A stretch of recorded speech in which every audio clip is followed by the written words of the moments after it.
Hi, this is Susabelle from Patchwork Chicken Studio, and today I am down in my basement studio, my sewing studio, with my treadle sewing machine. So this is a Singer 66 model from 1904, and it has what we call a Lotus design in the decals, and this indicates that this machine was made in Scotland.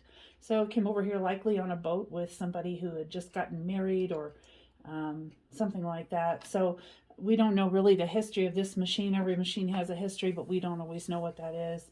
And they made a lot of these, hundreds of thousands of these. 66s were made between 1896 and 1950.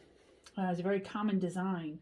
Not all of those machines were treadles. And so treadles were what they made before electricity was common, because these could work no matter what the weather was, and no matter whether you had power or not. So this machine I acquired actually for free from a gentleman who was cleaning out his mother's home after she had passed away. And he remembers her using this in the 30s, the 1930s, to make him clothing and make dresses for his sister. So I have that much history. So I know the name of the lady who owned the machine. He actually wrote me a little note, and I keep it in my drawer. So he wrote me a little note giving me her name and a little bit of history, and when she passed away, when she got married, things like that. So kind of cool. So the neat thing about a treadle machine is, yes, you can sew pretty much anytime. So if power goes out, I can still sew if I want to. Also, because these are completely mechanical devices with no plastic anywhere. Everything is metal. Thus, this thing weighs a ton. Nothing really breaks down. It's hard to break these. It's hard to wear them out as well because those metal gears inside don't wear out. Metal parts just don't wear out. So I'm able to keep this one running despite the fact that it's now, as I'm filming this, approximately 115, 117 years old. So that's pretty remarkable, right? I can have a sewing machine that's been working that way. You will find in pictures sometimes of older homes, you'll see a sewing machine cabinet and it's near a window. And mine is near a window on purpose. If the power goes out, I don't have my light. And you kind of need some light to sew, especially if you're like me and you can't see as well close up anymore, and you definitely need light. Being by a window gives you light. And of course, I'm in a basement, so this is a big window, but it's underground. So it's not as light filled as it would be, say, in my living room. And that is also why these cabinets were built to look pretty. Because when you're done using the machine, you actually can collapse it into this case and flip the lid over, and it just looks like a piece of furniture. And so you'll see these a lot of times with a lamp on them, or potted plant, or vase of flowers, or whatever. Because I use this one, it stays out most of the time. But I could close it up, and of course, when I moved to this house, I had it always closed up and packed in there really nice. And if I ever move again, it will be packed up so that I can move. But I do keep it open all of the time. And I do have a dust cover that goes over the machine itself. So in this video, I'm going to go through a few of its parts and places, and then I'm going to put it all together for you. I just want to show you how some of the things work on the machine. I think sewing machines are pretty fascinating as a piece of machinery all on their own, but to kind of understand what they do and what the pieces of the puzzle are to getting a project sewn up is interesting, and people who don't sew may not understand all of the kind of different things and the moving parts that go on when using a sewing machine. So we're going to get started here. I will show you, have you notice here that this is worn, where the decals look really nice back here, but they're very worn here. And that means this machine was used regularly. And I continue to honor that by using it regularly. So I'll be right back in just a second. We'll talk about all the different parts of the machine. So let's talk about what makes this machine turn. So in order for the machine to turn and send the needle up and down and gather that bobbin thread, this needs to turn. Now I could do this by hand and it would take me forever. And one of the things when you're sewing is that you really need two hands to work with your fabric. There are hand crank machines, so this could have a hand crank on it that I could use to sew with my hand. And those are not as common, but they are out there. I've considered getting one, but I'm kind of resisting at the moment. I have enough machines. But anyway, what has to happen is this wheel has to turn. And the way we make it turn is by using the treadle. So this is, instead of having a motor and a little motor on it like an electric sewing machine, everything that this machine does is handled with the treadle. So this is what I call my go-go.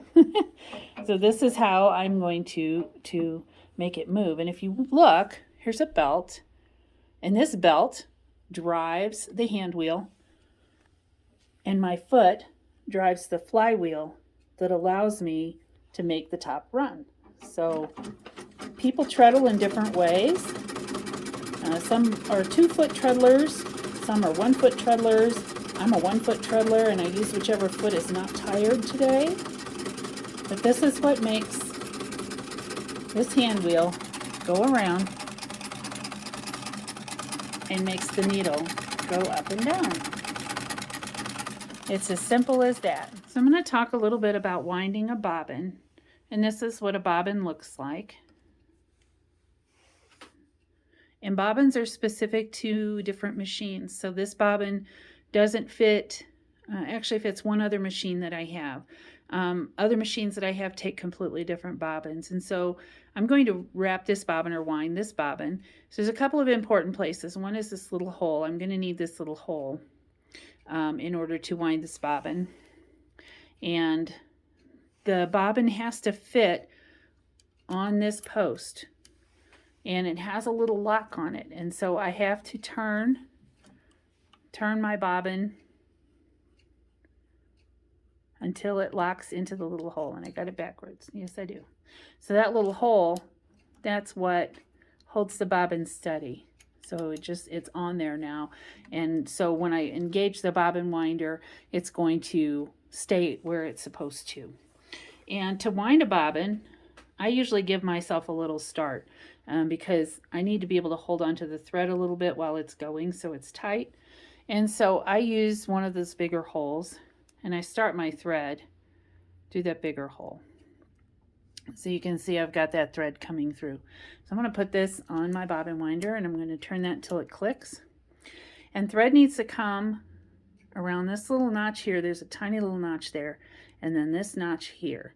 This is how it pulls that thread through. On a more modern machine, there's a bracket down below that will hold that thread and run it up, but this does not have that. It's too old for that. So it's going to have to run without it. To engage the bobbin, again, I'm going to make sure it's in its little lock, which has come out because I played with it. And I'm going to push this down and make sure that this little peg has engaged. This peg is what holds the bobbin in place while it's running. It also measures when the bobbin is full and pops open so that the bobbin can't be overwound. If I wind too much thread on the bobbin and it's sticking out a little bit, it won't fit in my bobbin case. So I'm going to start my machine. This is the part I like. You see it moving back and forth? It's filling that bobbin by moving this looper right here back and forth. And if you look at the cam is telling it what to do. And the cam is heart-shaped. And I just think that's beautiful. So I'm going to go ahead and keep going here. I'm not going to go far enough for it to automatically stop. I just want you to get an idea of how it works. All bobbin winders on all machines, modern or antique, generally work the same way, even if it's a shuttle bobbin, which kind of looks like a bullet, sort of. The shuttle looks like a bullet, and the bobbin itself is a long piece with little tabs on the ends, and spins that thread all up and down. But that's how the bobbin winder works, and I just think it's so zen to watch it kind of go back and forth and back and forth. So now I'm ready to thread this machine so that I can sew with it. And so I have my bobbin that I wound up already, and I didn't put a whole lot of thread on there, but these can run full. I actually have one that's a little fuller, but you can use, however much you're going to use for your project. In older days, thread was hard to come by. Thread was expensive. And so when I find an old machine like this, oftentimes I will find bobbins that have multiple colors of thread spooled up on them. So there's a layer of blue, for example, and then there's a layer of red, and then maybe there's a layer of white. And they would spin up just as much as they needed for their project. So there would be all this overlap. It's really fascinating to think, I buy thread and I cut the tails off, and I waste a lot of thread that in the days when these machines were being used regularly, that wouldn't have happened. They would have used every single inch of thread because it was so difficult to get more thread. Now, when we put a bobbin in these machines, there is a way to do it and a way not to do it. So the machine cares if you put it in right or not. So in this case, I want to make sure that my thread is coming out of the bobbin the right direction. And I know what direction that is. So I'm going to pop my bobbin in here. And my next step then is to prime that thread and get it in place. And I have to go under a little bracket here and out the other side, so I have my thread all ready to go. Now I can't put my plate all the way on yet. I'm going to, I need to load up my needle first. So I'm going to keep the plate open. And so I have my thread here. My thread is up on my spool holder. You can see it's on my spool holder. And it comes across and it goes through this little hook right here. And so from that hook on, we have to go down and up and down some more. So the first thing I want to do is to run it through the tension discs. And these are two little pancakes together. And they there's a spring in there that allows me to set the tension. And when you set tension, it is to make sure that the bottom thread from the bobbin and the top thread are matching enough together to make a locking stitch. So when I run through these discs, that's already set, but we adjust it with this little hand screw here. There are no numbers on it. Modern machines have numbers, these old ones don't. And then there's a little wire here. This wire, it moves. That is what actually creates the tension. So I want to make sure my thread is around the tension. So at this point, I've done my thread, I've come down, I've gone through the tension discs and over this little wire spring. So there's a loop here, or a little hook here we're going to go under. And then I'm going to go through this at the top. So this has a hole in it. When I sew, and you'll see this, this moves up and down with the needle.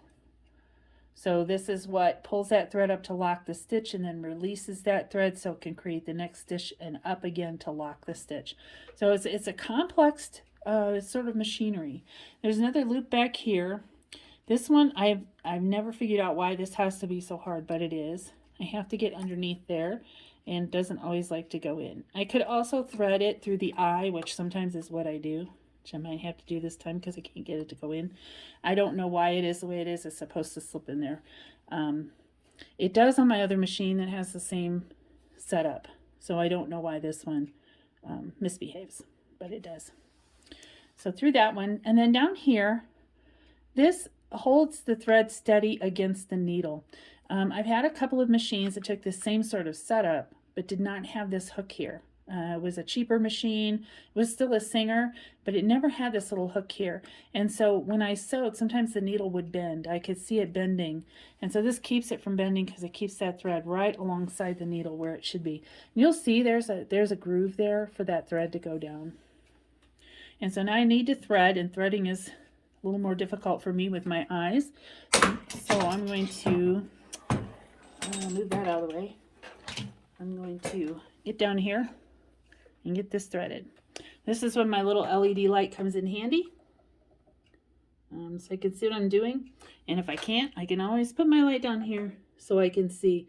Most sewing machines thread from the left side of the needle to the right side of the needle.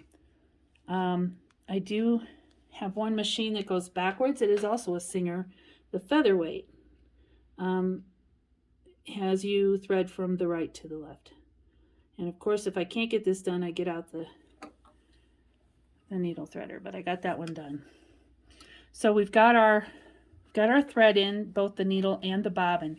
And so what I want to do is to create the first lock and bring that thread up. So I'm going to turn my wheel, and it always has to go forward, and hold on to this thread and turn my wheel, and you can see it grabbed it. And so now I have both of my threads up here where I need them to be. Now I can close this lid right there. So the parts on this machine, so the lid, the plate here, the needle bar, everything on this machine is original except for the needle. And we change needles as often as we need to. They do get dull. It's a needle after all. It's punching through fabric. So we do replace them as we need to. So now I've got it all threaded and I'm actually ready to sew. And I've got myself a couple pieces of purple canvas here. And that's another reason I use the light thread, so you could see the stitching a little better. And I'm going to start my treadle. And we can go as fast or as slow as we want.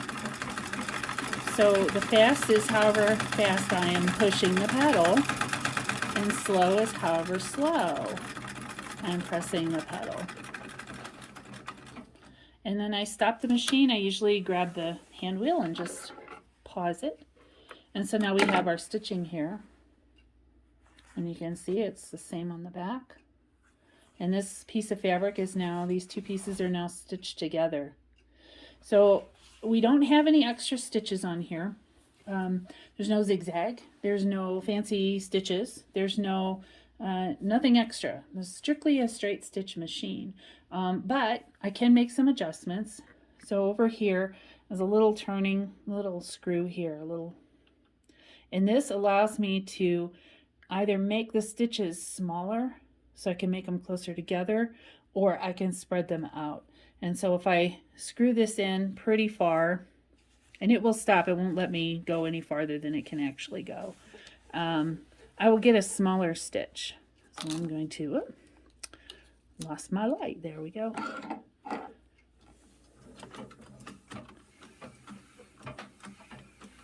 Oh, I think I went too small.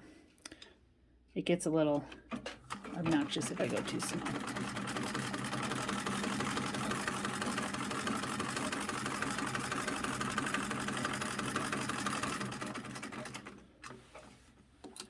I'll pull this one out. So you can see where these are much bigger. Okay, so these are bigger than that first row of stitches. And I can go much smaller. So we have options. Oh, and I did the one thing you're not supposed to do. I let go of my thread, didn't I? We'll have to put that back in there. And on my needle bar. And let's see if I can do it quicker than the last time. Probably not.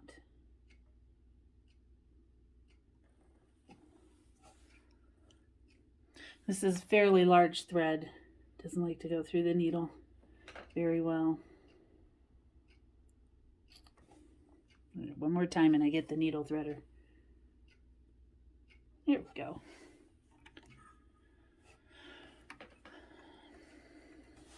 All right.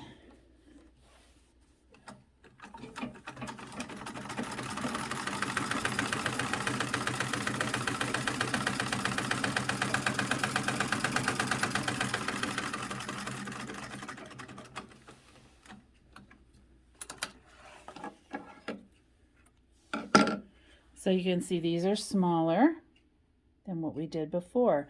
And so if I continue to adjust this screw, I can get to a really, really small stitch. And you would change stitches depending on what you were sewing. That's generally the only reason you would switch. If I'm working on a quilt and I'm piecing quilt pieces, I do want it pretty small. If I'm doing something like clothing, I might want it a little bit more open. It really just depends on what you're doing.